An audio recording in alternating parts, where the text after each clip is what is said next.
नमस्ते नमस्कार। Janakpur tourism YouTube channel में आप लोग का बहुत बहुत स्वागत है। ये पंचमी महोत्सव 2022 का वीडियो दिखा रहे हैं। ये जनकपुर धाम का है। ये वीडियो में पूरे माता सीता का विवाह और राम जी का विवाह कैसे होता है इस वीडियो को आपको दिखाते हैं। चलिए, आप तो अभी तक आप इस वीडियो को सब्सक्राइब नहीं किए हैं तो इस मेरे चैनल को सब्सक्राइब और शेयर करने का जरूर टिप्स प्रदान करें।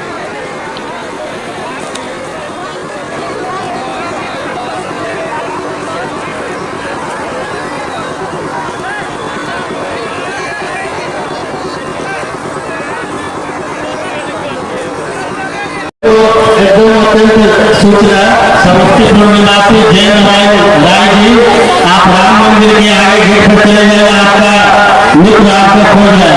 धन्यवाद। सम्मान के क्रम में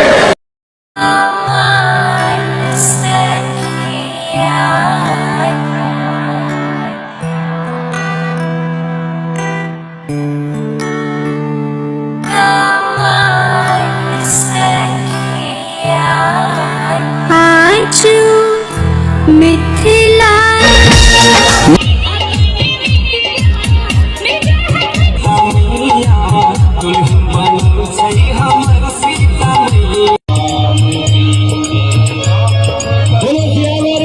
रामचंद्र की, जगत जननी सीता माता की।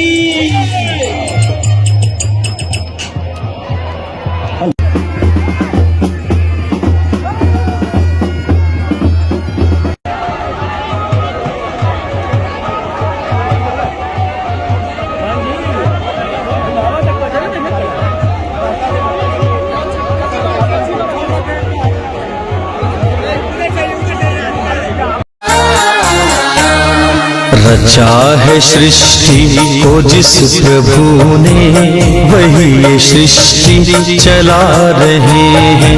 रचा है सृष्टि को जिस प्रभु ने, वही ये सृष्टि चला रहे हैं। जो पेड़ हमने लगाया पहले, जो पेड़ हमने लगाया पहले, उसी का फल हम अब पा रहे हैं।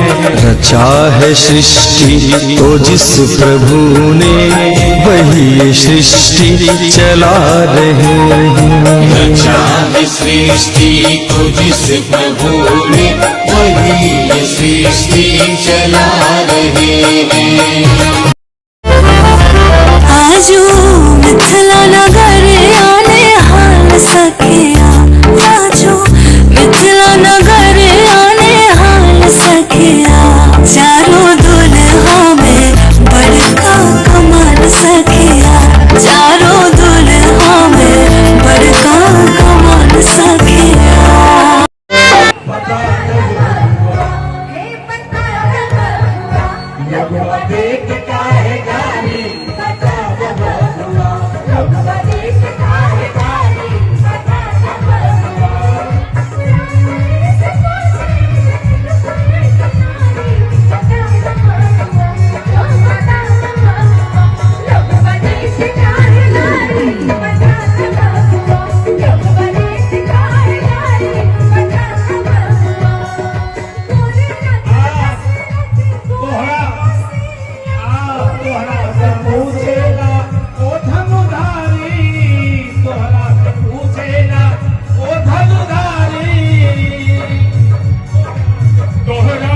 पूछे ना